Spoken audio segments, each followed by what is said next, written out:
Merhaba arkadaşlar, kanalımıza hoş geldiniz. Bugün sizler için Neslihan Atagül ve Burak Özçivit'ten romantik fotolar hazırladık.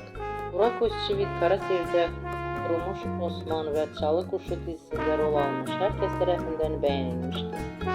Biz de sizler için onların güzel paylaşımlarını hazırladık. Bu videoların devamlı gelmesini istiyorsanızsa kanalımıza abone olup yorum yazmayı unutmayın. Bizden bu kadar.